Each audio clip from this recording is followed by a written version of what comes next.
what is my purpose? Still trying to figure that one out. I would like hear wacky stories about rock stars and just be like, wow, like that's really cool and interesting. And it kind of would make me want to dive more into the history of that particular band. I just love making noise. I think that's definitely something that TAs and profs do and should continue to do, right? Like make sure that your thesis is actually strong and your sources aren't just like very nitpicky sources that in a wider context, it kind of defeats the source itself kind of thing. Right. Yeah. Hello, everybody. This is Jesse Lang. Hello. Would you like to introduce yourself to the Sure. internet? Yeah. Hi, everyone. My name is Jesse Lang. I'm a teacher and musician, and yeah, I'm happy to be here. Great. Thanks for having this conversation with me today. Yeah. Jesse is the band leader for the band called Full Deck, which we are both a part of. I believe Jesse's a great teacher. He's a great band leader, and there's more to him than meets the eye. Sometimes you have to look down to see where he's at, but True. we're going to discover a few things about his educational background, his musical upbringing, and more. So I want to start off with a first question. Could you reflect on your experience as a student throughout elementary, secondary, and post-secondary schooling? Sure. Yeah. Very much a goody two-shoes as a kid in school. Very much Surprising. Yeah, very much enjoyed listening to the rules and being a good student. I wasn't really much of a troublemaker. I wasn't like interested in school though, or like super academically inclined until mid-elementary school.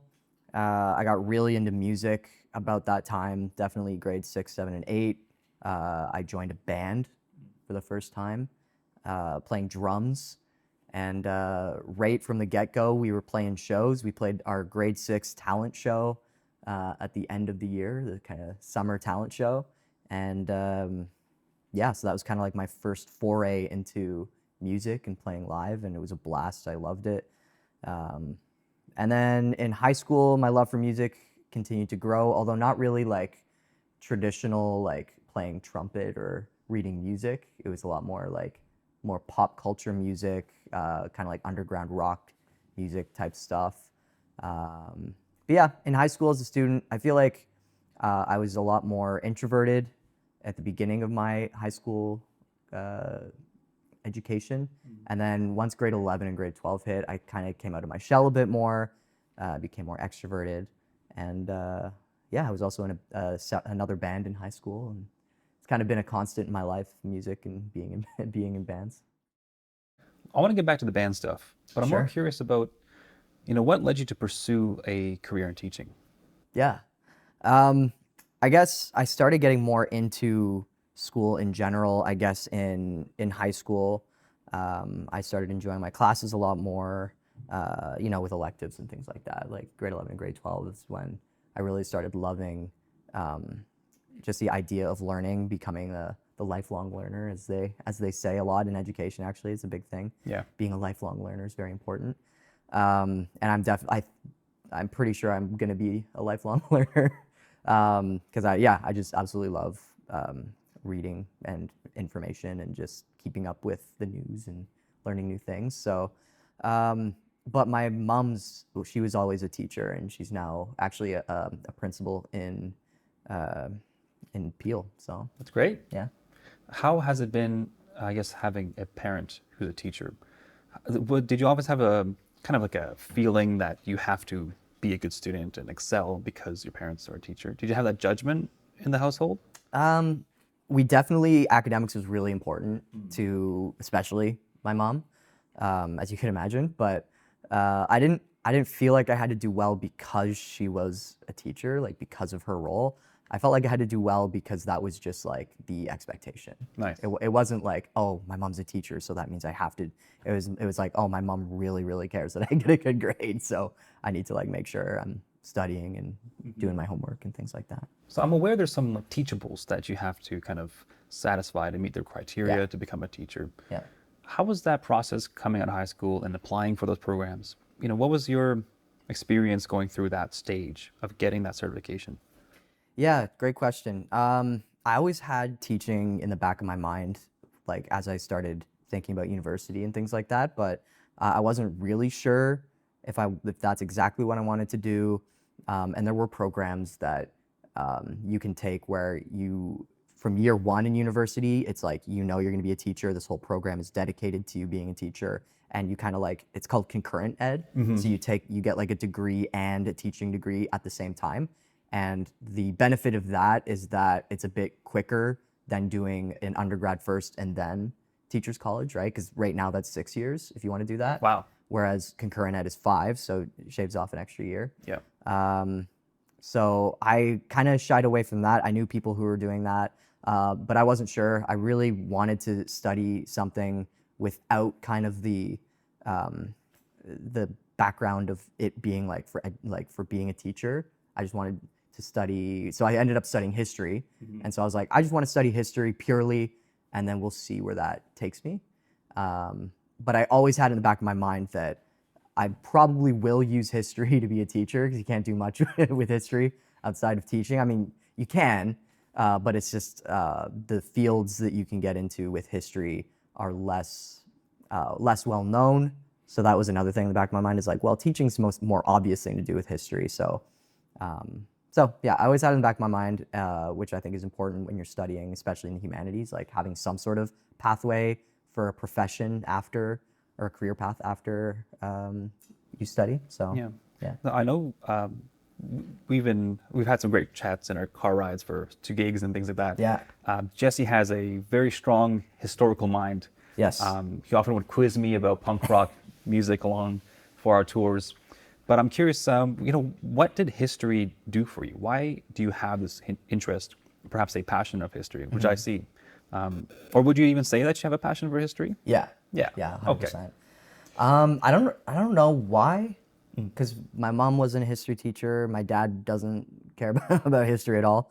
I think it's just like I love stories, and that's what history is essentially. It's just like you're just learning stories and different things. Some of the stories are really interesting. Some can be boring, but generally that's essentially what history is a series of stories. So I think that's what I really why I gravitate towards it. And when I think back to it, I think it started with my love for music, just like getting into the music history. Like even in grade 4, I would like hear wacky stories about rock stars and just be like, wow, like that's really cool and interesting. And it kind of would make me want to dive more into the history of that particular band. And then, I'd watch like videos or documentaries or something, and that would kind of give me even more information. And so I think that's kind of where my love of history really started building. And then the next logical step in school, when you learn about general history, it kind of translated well to that. I was like, oh, like these are just more stories, less music related, but still very interesting. So, Nice. So that's kind of where that came from. In your history training, were you taught how to read stories? Was there a system, a kind of a schema required to extract knowledge from a historical point of view, compared to like you just exploring music anecdotes? Yeah, great question. Yeah, I think so. From like a technical standpoint, reading certain texts from like the Middle Ages and things like that, and kind of you kind of learn how to navigate through texts like that. But especially if you get more specialized into a particular field, mine was a bit more general. I got to kind of have a slice of all the history in my program, which is something actually why I chose that program. But yeah, that's a really interesting question. I've never really thought of it like that. Sorry, the question was, did they teach you how to read? Yeah. Stuff? Did they kind of give you some framework, or even if it wasn't explicitly taught? Do you believe that you've come out of the program with a framework to read historical texts and read those stories in a certain way, compared to perhaps a more open-ended, exploratory way? Good question. I think, having an open mind whenever you're studying history is definitely important. There's definitely parts about studying history, like taking into account historical perspective, right? Like when you're reading a text, you have to consider it from the perspective of the time it was written in, right? And like what maybe the author was going through at the time, what were the norms in the society of that time. So looking at it from different angles like that, from historical perspective and other things related to maybe social justice. Yeah, we definitely learn. There's different angles to look at texts from, and so you can kind of pick and choose which angle works best to interpret the text, and it can also be fun to switch out the different lenses that you use and think about it from that way. Yeah. So now that you're a teacher, you're teaching at the high school level? Yeah. Are you hyper conscious, or I guess very conscious, about the lenses that you share, like of how you teach history, or is that prescribed to you by the curriculum? Is that something that you have control over, or is it something that is mandated by you? Yeah, that's a good question, and you can kind of apply it to all teachers, and kind of a question of like, how much of what you teach is controlled by the board or by or just in general by the curriculum, and kind of how much you can put into it that's your own.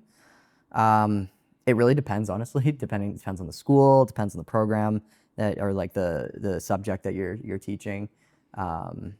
I'm lucky that in history you can kind of you work collaboratively with other teachers in terms of like assessments and things like that. That's good. That's very good. Yeah. But then you want to have like a consistent level of assessments for all the classes, right? So you don't want, this class, you don't want Karen Deep's class to be having a test and then, Mr. Lang's test to be completely different, right? Because then students might complain about the differences in the tests. But and rightly so, right? It needs to be fair and consistent. In terms of what we teach, though, there's guidelines and there's guardrails, but you can, as a teacher, kind of, as long as they fall within those guidelines, you can kind of make it your own, and you can teach things that that you are maybe you can take an angle in World War I that you think is really interesting that maybe other teachers don't focus on as much. As long as they're meeting the expectations within the curriculum. Very good. Yeah. Now, I've only done high school history in my experience. We covered World War I, World War II, and a variety of other current issues at the time. I found it to be one of the most impactful courses I did at my time in high school. It gave me perspective on suffering, on social movements, on political movements that I never had before. And it allowed me to kind of ground myself in the lineage of time throughout the Canadian history. And what I came across, or what I came out of it with, was one, a skill of acquiring knowledge and maybe a list of facts. Like that process was instilled in me through the history course. But also it was the lenses that you mentioned. It was sort of like, I can now define a lens and apply it to certain situations. And how clear and how the higher resolution of that lens allows me to focus in on my outcome and my goal. But there's a point where the specificity of the lens I'm using in a certain situation, at least for my own research, can be counterproductive, because then it becomes a self-fulfilling prophecy. I'm only now looking for what I want rather than actually gaining a perspective. So I'm curious if you have grappled with that dilemma when you're teaching or when you're reading or taking in history. Yeah, no, that's a great question. Yeah, when you're like writing essays and things like that, and you're trying to prove your thesis, you could definitely fall into that trap of, you've put a lot of thought into like what your thesis is for your essay, and now you're out to prove it. And so now you're looking for texts or for sources to support your arguments. And I feel like anytime I started doing that, I would kind of try and catch myself and kind of reevaluate it, like, okay, am I having a lot of difficulty like proving this thesis? And if I am, why is that happening? And maybe I should choose a different thesis, right? Right. And so I mean, it's been several years now, unfortunately, since I've been in university. But from what I can remember, I feel like I would end up usually either changing my thesis or finding enough sources to be like, okay, no, this thesis makes sense, and like I have a wide variety of texts and sources to support my thesis. But even if I were to try and submit an essay or something like that, where I have a really wonky thesis that's like really kind of hard to prove, but I've found little tiny quotes to kind of help me prove it. I feel like the professor or the TA would kind of catch that and be like, no, like this thesis is still bad. Like you chose a bad angle to go at this particular topic. So and like your sources to support it are flimsy at best. So I think that's definitely something that TAs and profs do and should continue to do, right? Like make sure that your thesis is actually strong and your sources aren't just like very nitpicky sources that in a wider context, it kind of defeats the source itself kind of thing. Right. Yeah. So it's important not to do that. Yeah. That's good. That's good. I think what you're describing is actually going through that process and finding out that the lens or the perspective that you're trying to, I guess, clarify, in a way prove through your thesis, is now actually flawed. That there is actually a narrowed perspective that is not effective at sharing or revealing more significant information. Yeah. And it takes some checks and balances like peer review, like maybe a different perspective, a broader sense of information from a different category to make that happen. So I think the process is very important. Yeah. When it comes to teaching, you're a substitute teacher. Yes. So I'm curious, does the questions your students ask in class provide some level of checks and balance for you as you're teaching? Yeah, I would say so. Yeah. Do you feel like Students are really good at that these days. very outspoken? Yeah. That's for sure. Yeah. It's good that they're not That's good. shy. Yeah. Now, I also think, would it not play to your advantage that you are a substitute teacher, so then you put yourself in many different environments? Do you teach the same material or kind of the same material at different schools and different classes? And what have you seen as far as checks and balances or questions asked by the students that have helped you understand your history and your teaching better? Oh yeah, great question. As a supply teacher, you don't teach anything the same, pretty much. Like unless you are like specifically waiting for a subject to come through into the system that you accept, which can be not good because then you're gonna filter out a lot of potential jobs and you're not gonna work as much. But so yeah, as a supply teacher, I find myself working like some days I'm in the gym, some days I'm in the workshop, some days I'm in a history classroom, some days I'm in a science class and I know nothing about science, but thankfully as a supply teacher, you're not generally teaching important content that's like very, very mandatory or foundational to what they're learning. It's usually, okay, everyone, we have a work period today. And so, these are the project that you've been working on for the last 3 days. This is kind of like something that you're still working on. But I have had the opportunity to be a long-term occasional teacher where I am teaching in the same class every day and I have the same students and I'm developing lessons and developing unit plans and assessments and kind of watching students grow in my course. And so I've kind of had the best of both worlds, which has been really nice. And yeah, you learn a lot doing both, but definitely supply teaching teaches you a lot of really interesting things. You get to learn a lot about different schools and how different teachers have very, very different approaches to certain things. And going back to what you asked about students, in a long-term occasional role, students will definitely, give you checks and say like, hey, like, what's this assignment like? Are you sure you marked this right? Or things like that. But they'll also have more deep or meaningful questions like, why are we learning this? Or it was really interesting. Yeah. What would you say is your philosophy or your ultimate goal when it comes to teaching? Like what drives you to teach? Yeah, that's a great question. I just love kind of developing a rapport with students and watching them as they move through the course and watching them through their learning journey. I've always kind of loved sharing my passions and different subjects with people. Like I'll talk the ear off my brother about things all the time. And when we were kids, and so I kind of just love, yeah, I just love doing that, and I've always felt comfortable teaching in front of or standing up in front of a classroom and giving presentations. Like when I was a student, I was always really excited to present, and a lot of other students didn't like doing that, but I always kind of enjoyed that. So, yeah, and I love being part of a school community too. That's a really fun thing to kind of go to work every day and you feel like you're a part of something that's bigger than you, and yeah, I really like that. What would you say is, what would you characterize as one of the, or some of the unique positive elements of a school community compared to other communities that you're a part of? Unique things from a school community.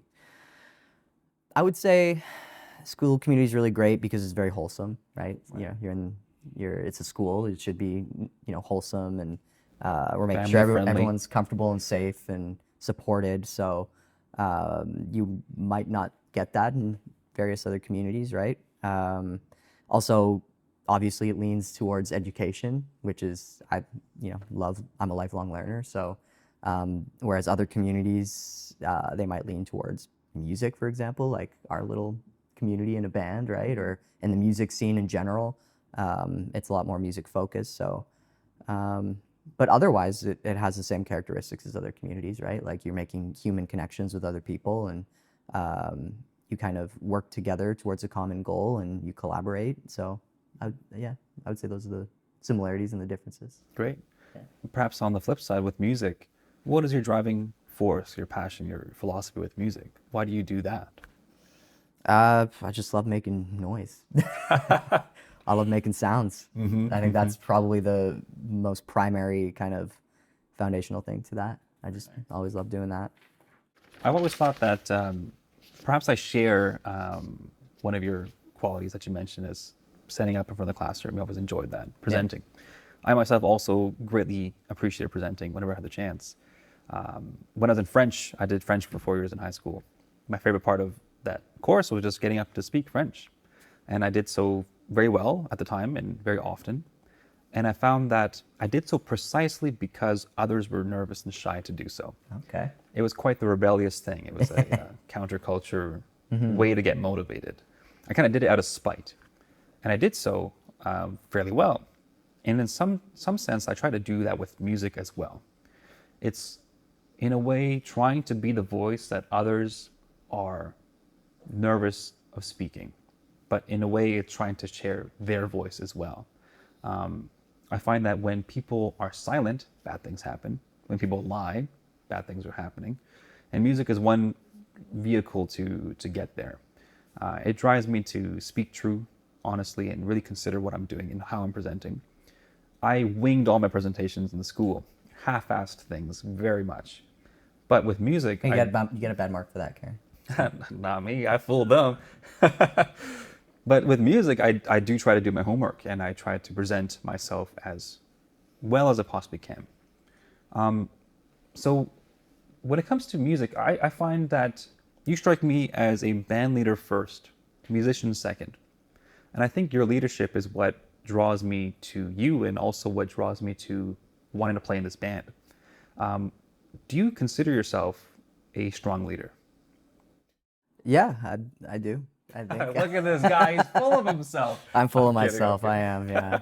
I hope I'm a good leader. I'm a teacher, so I try to be a good leader, anyways. But yeah, I feel like I've always kind of assumed that role, even when I was in a band in grade 6.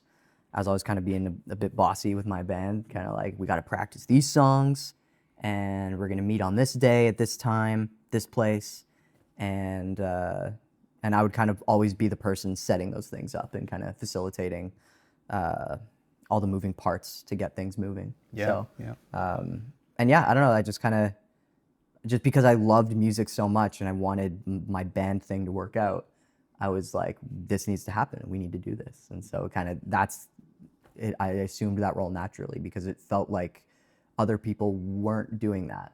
And so someone's got to do it. So I ended up taking that role, and maybe I get I think I get it from both my parents because both my parents are kind of in leadership roles in their places of employment. So Great. I probably get a little bit of that from that, and then just from starting out in a band so young and really wanting to make it work, and it's carried over. Nice. Yeah. I find that when you instruct your band to, I guess, try to facilitate some of those moving parts, so it doesn't come from a place of judgment. It's simply, here is an assumed common goal that we are trying to accomplish. Here's what needs to get done, from my opinion. And you're able to distill the information that is needed for us to hear very well. There's less fluff. There's very clear, direct, relevant things that we hear from you. Was that a skill that you had to build up, or does it just come naturally to you? I think it comes naturally. I'm not like a super confrontational person, so I'm never wanting to come from a place of judgment in that sense, because I don't want to get in any confrontation. But I'm just not a judgy person either. Like I'm very aware of my own shortcomings. So I'm not going to come from a place of judgment. I always try and it's always working towards a common goal and just trying to figure stuff out. Nice. So what would you say is the goal for this band, Full Deck? Oof, that's a great question. What do you think is a member of the band, Karen? What do you think the goal is? Make some great music, have good monitors for our gigs, play with better bands so we don't sound that good but also still sound good, if that makes any sense. Yeah. Get famous, make some money, that'd be nice, so then we can keep on making music.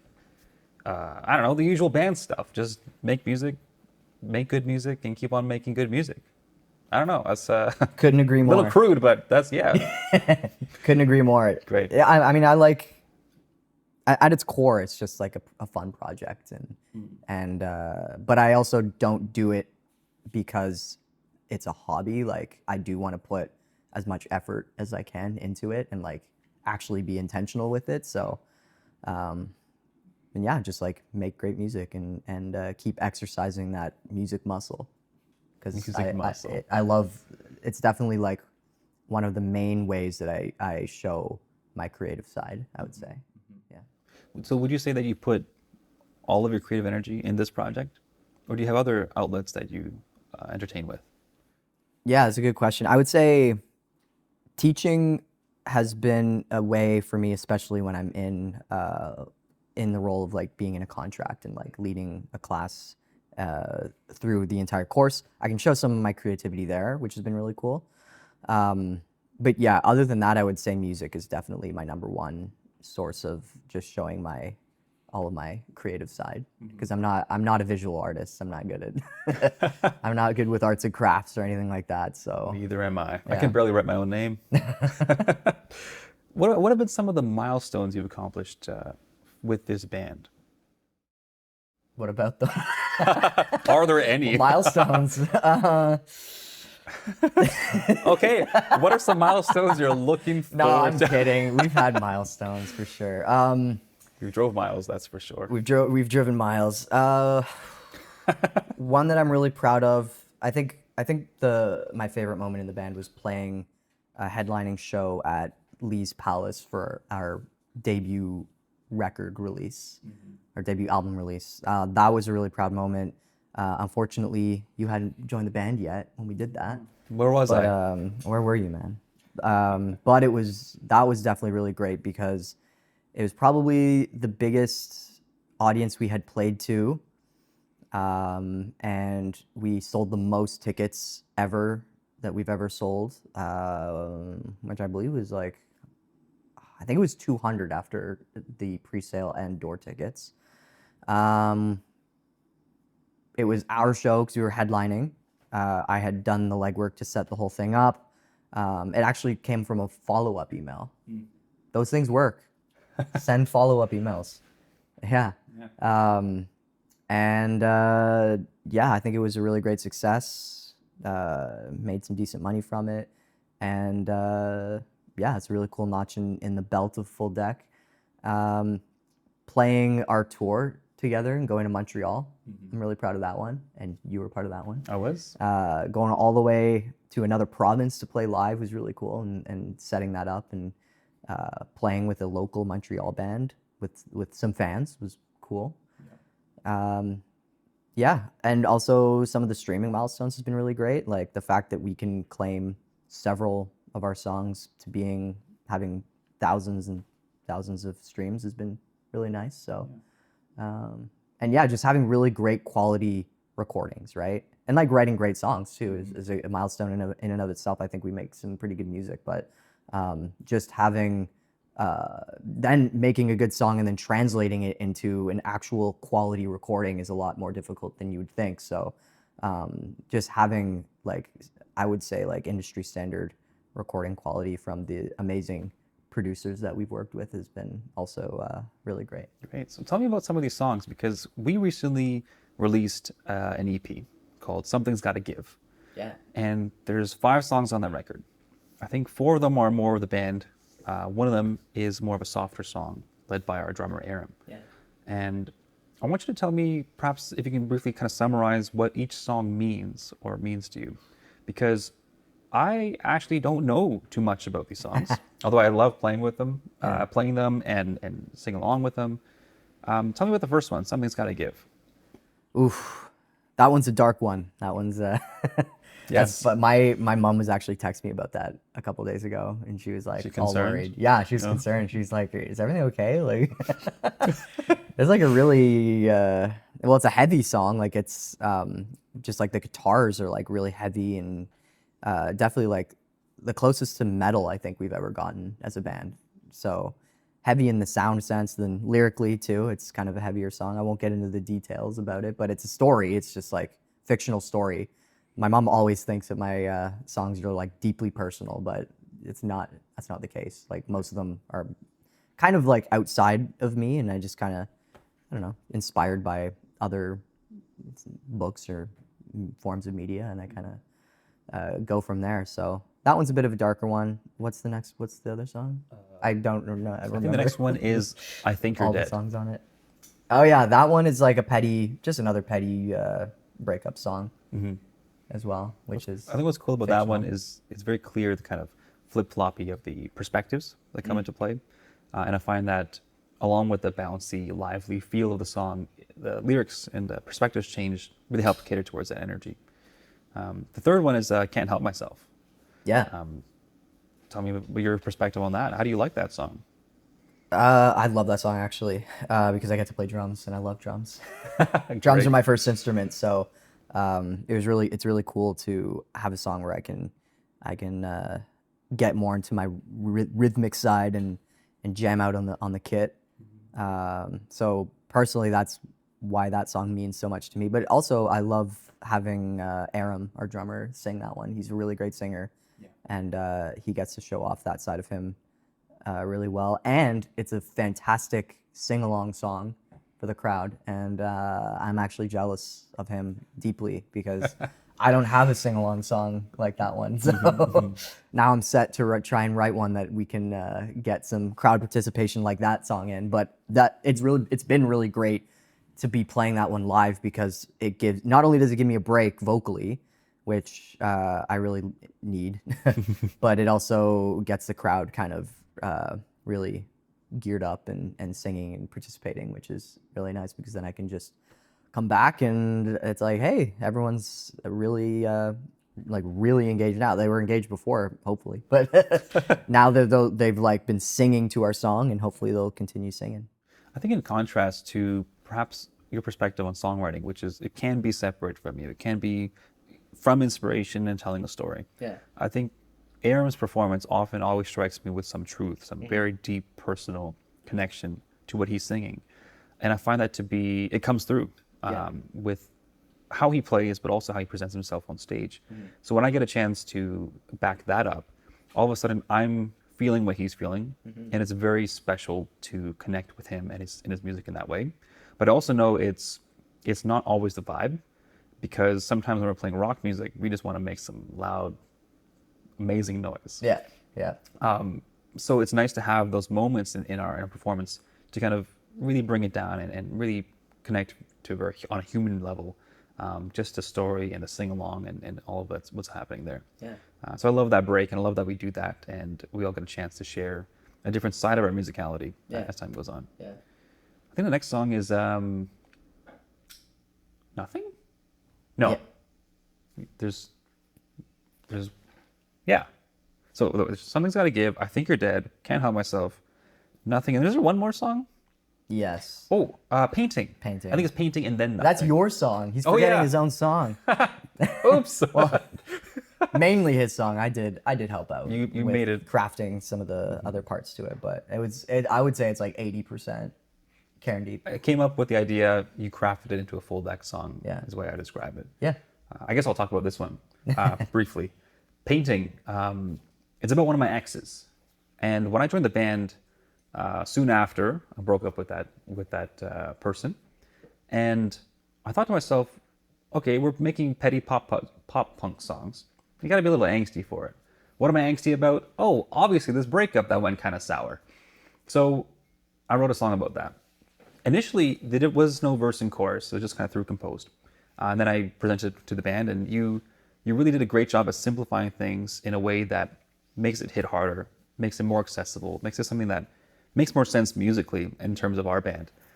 And I was astonished of the translation process you went through to kind of make it a full deck song compared to the weird jazzy thing I was kind of doing with it. I love this song because it's a really cool riff. It's very Billy Talent inspired, which I'm a big fan of. It inspires my guitar playing a lot. But yeah, there's Painting. Yeah. Yeah. For me, that song really represents how you've kind of entered the band and have made us grow. Like that one, when we first started playing it, I was playing guitar. Still, I was playing rhythm guitar, and now I'm playing bass. We're a trio now. But before, it was definitely like a song I would never play, like try and write on guitar because it's more difficult. It's tougher. Like you're with that song, you're making us play. You're making us be a bit more. You're upping the musicianship a bit more, and so that was really cool to kind of be like, okay, we're gonna do this song, and I'm gonna just live with this because I want to have other people make music, and I'm gonna live with these guitar parts even though they're more difficult to play. When usually if I was writing something like that, I'd probably change it to be a bit more easy for me to play. But that's not where growth lies, right? So I do appreciate that you kind of bring that musicianship side to the band and kind of force us to grow as musicians. So I really like that about that song. Nice. Yeah. On one more note about that, I guess that interplay. I went to jazz school, and so I learned all these intricate things that I can apply to different settings, especially a rock setting. I think when I think about music, I come from a perspective where sound is the name of the game. Storytelling is a back burner. Lyrics are a back burner. Where I'm more fascinated by sound in general. So being able to create sounds on the guitar as my primary instrument is what's truly exciting. But then finding a way to translate that and connect it to a song, a story, is often a secondary process that I'm still learning and I'm applying and I'm growing into, and especially playing in this band. So I find that when I treat sound first and the ability to create that sound as my primary concern, and also having that musicianship to execute those things, for me it's a no-brainer to try to throw them in this band setting. But I feel like what's cool about that is that you have such a good ability of connecting to a story and presenting that because you are the singer and you really own what you're doing. But at the same time, you have to be able to connect with it yourself as a musician. So we have this very interesting, I guess we have two worlds there's a world of musicianship that we can do a lot of crazy things. And then we have this strong presentation that you often are so forward with. And then not to mention Aaron with, great energy, great drumming. And then when he gets up on the mic, this pure, intimate, human experience that we kind of just mix and mingle as time goes on.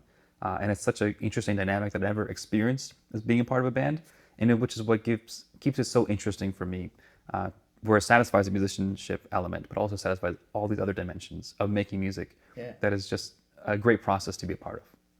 That's awesome, man. Yeah. So what about that last song, Nothing? Tell me about that song. Yeah, that one started out as a riff, and I really think that's kind of the crowning, that and the bridge are like the two crowning moments to that song, I think, that make it stand out. It started out as a riff and I was like, okay, like I think this could be something. And so I kind of wrote the rest of the song that way. It kind of became a song that's kind of talking about society a little bit. And just, I think I took my frustrations out on kind of the bleakness of how people are thinking about our futures as like young adults and kind of like being the oldest Gen Z people, kind of entering into the world of, okay, like we're in our mid-20s now and we're looking at maybe moving out and buying a house. And so I just kind of, that song is more personal and kind of like about my own life and kind of taking out frustrations about how things have changed since we were kids and how it kind of feels like, there's a line in the bridge that I'm really proud of where I sing, nothing from our youth has kind of stayed the same, right? It's still intact. Is it still intact? Yes. My lyrics memorization is horrible. But yeah, that's how proud I am of that lyric. I can't even remember the lyric. But anyways, the idea, I'm proud of just like having the ability to express that lyric, because it's definitely something that I feel strongly about, how it doesn't feel the same as it did when we were kids. But not even from the sense of like, you know, we have more responsibilities now because we're adults, but just like the wider world and society around us. It's like, it's just frustrating to see how it's changed. But maybe that's probably just a universal experience. Everyone has that, right? Because we're so innocent as kids. But yeah, anyways, that song is definitely more personal.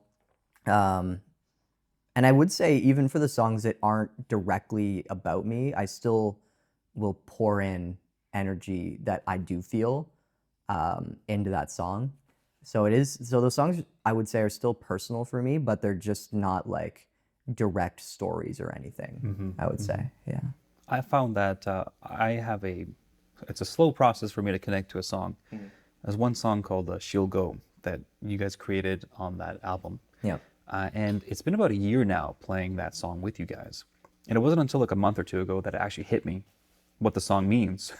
And I felt a connection to it after singing it a few times, and like I played it hundreds of times now. And I realized that I'm so occupied with the musicianship aspects of things, going to jazz school, that I emotionally separate myself in a certain degree to it. But I'm letting all that stuff come through in a different way, and it's been inspiring the sounds I'm creating. It's inspiring how I present myself on stage and the way I connect with the music as a whole. And I feel like it took me a long time to learn that lesson, and I couldn't have learned that lesson in school or on my own. And I think what I'm grateful about is that, but also the opportunity to kind of apply that to our next project, because we're working on a new album now.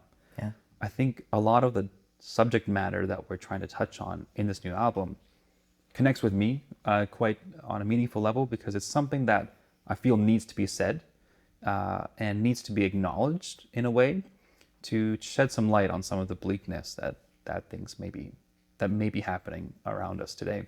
That is a unique experience to us in this day that our ancestors probably couldn't connect with, but hopefully people can connect with in the future as time goes on. Yeah.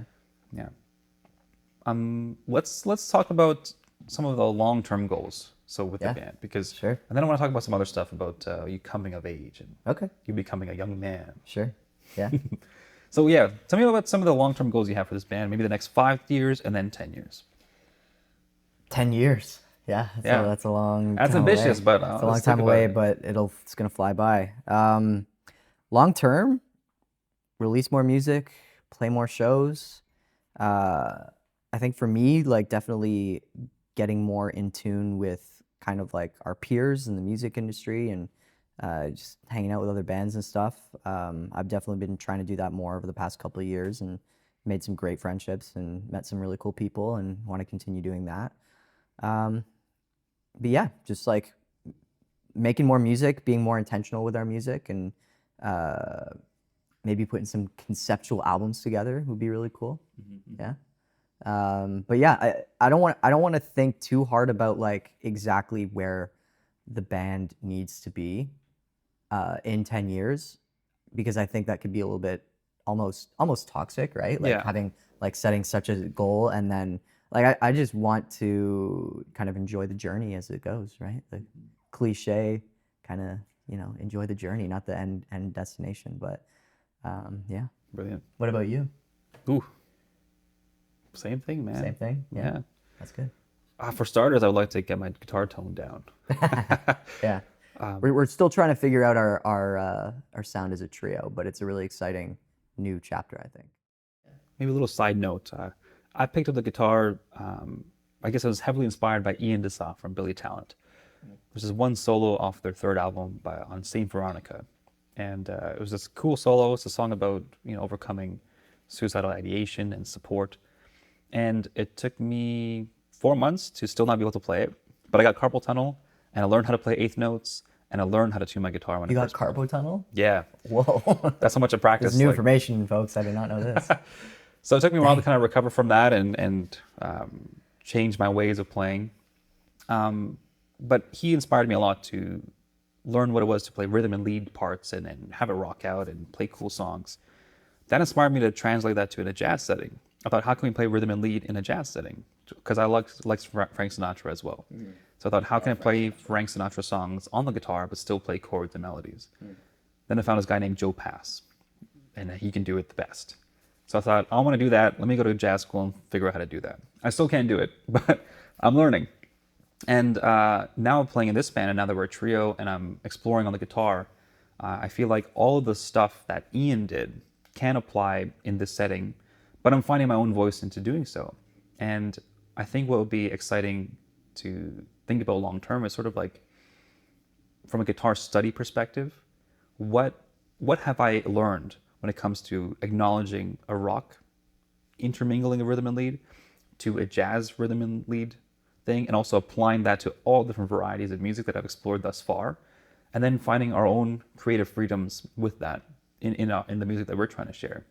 I feel like it's quite the exciting journey to utilize the theoretical background, the musicianship, and the development of different technologies with MIDI and pedals and effects to really articulate what we need to articulate for the songs we're making. And I'm hoping to find a nice balance that's unique to us, that speaks true, not only lyrically, but musically as well. So that's my kind of medium to long-term goal. Kind of serving the music with the guitar. Yeah. Yeah. No, that's really great. Yeah. So I have this section here. I've prepared some questions. Coming of age. How old are you? I am 27 years old. Wow. He's an old man. I'm an old man. It's a shock. 30 is creeping up. Yeah. So will the back trying to pain find me. Yeah. and the existential dread. Yeah. Is this something I'm having or you're I'm hoping that you're not that young, my friend. only one you're behind. Yeah. So I'm curious, you've been through many stages of your life thus far, at least stages of your youth. Yeah. And one question I have is, as you grow into this next chapter of your life, what have been some of your key takeaways? Growing into this next chapter of my life? Yeah. Some of my key takeaways. I would say just like long-term planning is really a thing that's been on my mind in terms of what I want my personal life to look like. I'm engaged. I have a fiance, so it's a lot of thinking about what married life is going to be like and how to plan properly for that. Wow.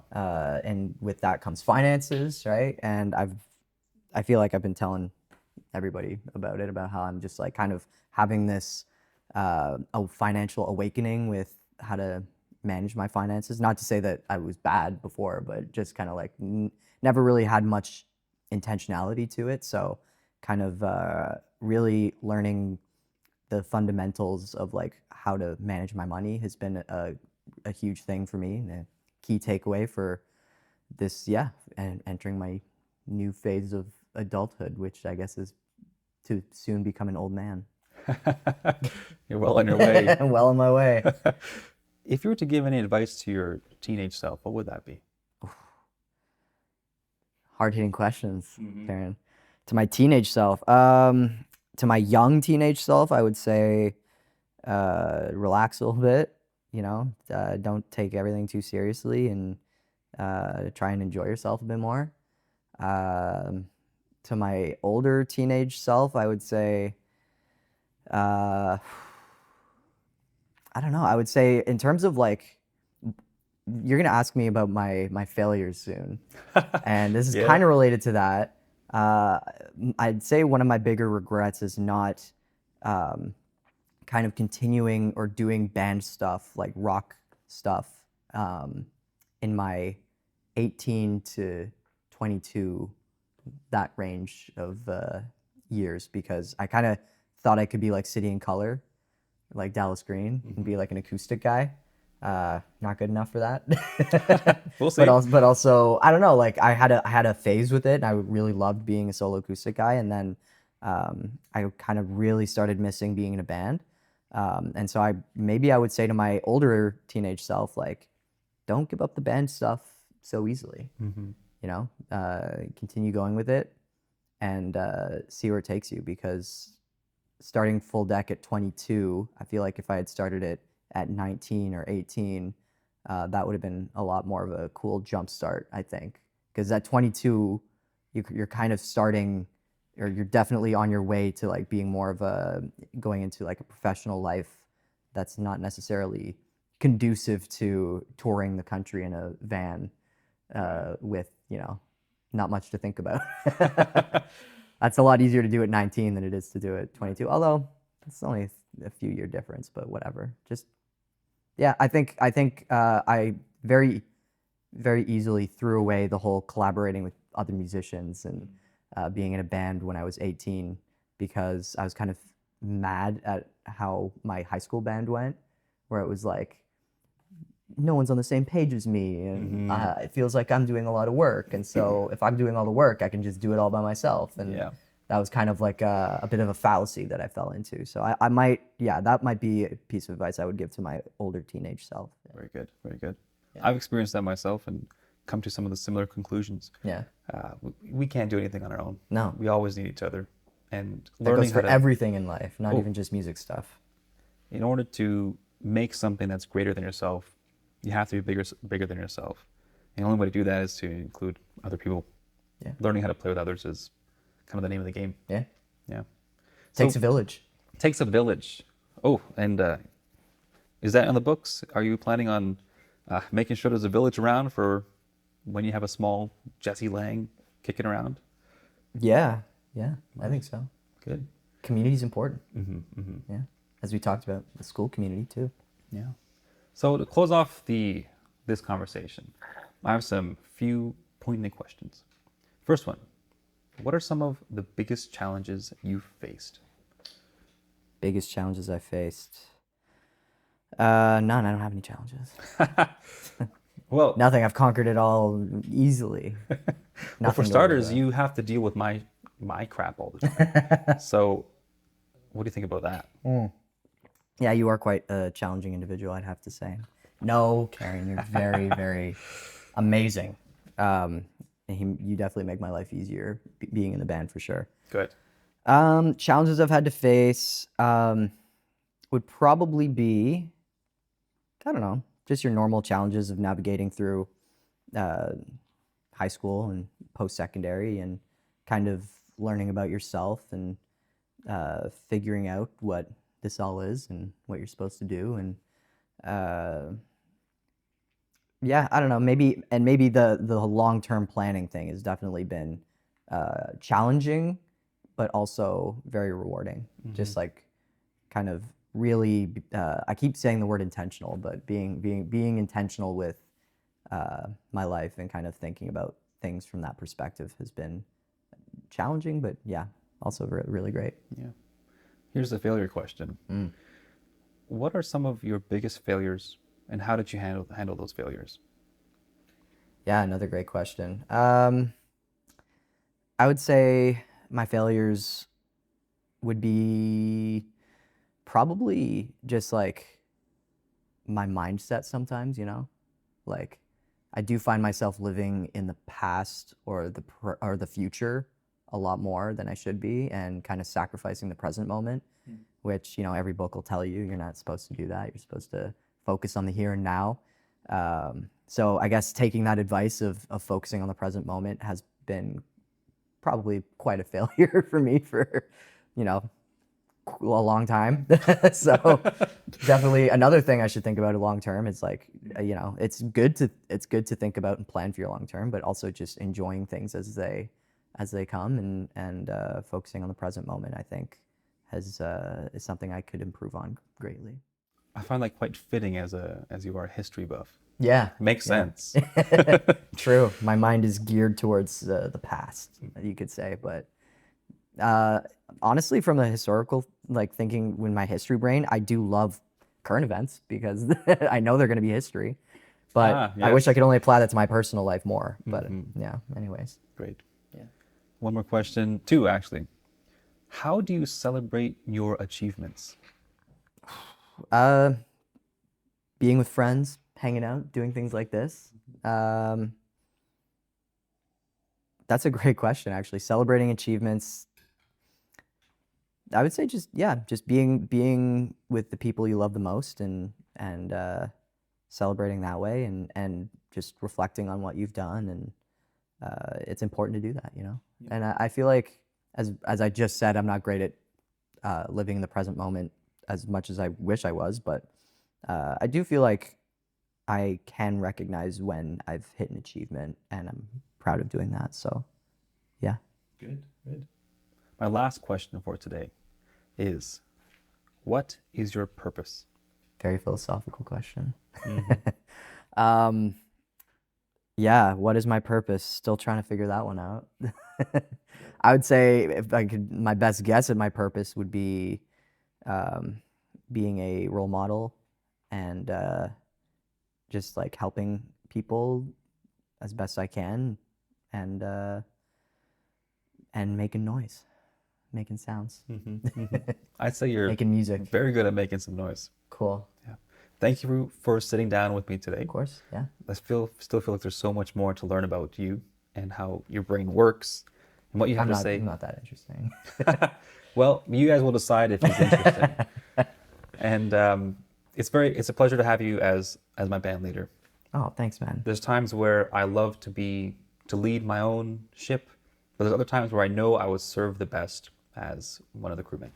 So I'm happy to be on your ship. Jesse Lang. We're all the crewmen together. Yeah. Yes. Awesome, man. Good to have you. Thanks for doing Thanks so this. much. And Jesse Lang, everybody. Woo! Hey. Great. Cut. Cool. Nice. That was good. That was great, man. Yeah. Thank you. That did go by pretty quick, actually. Yes.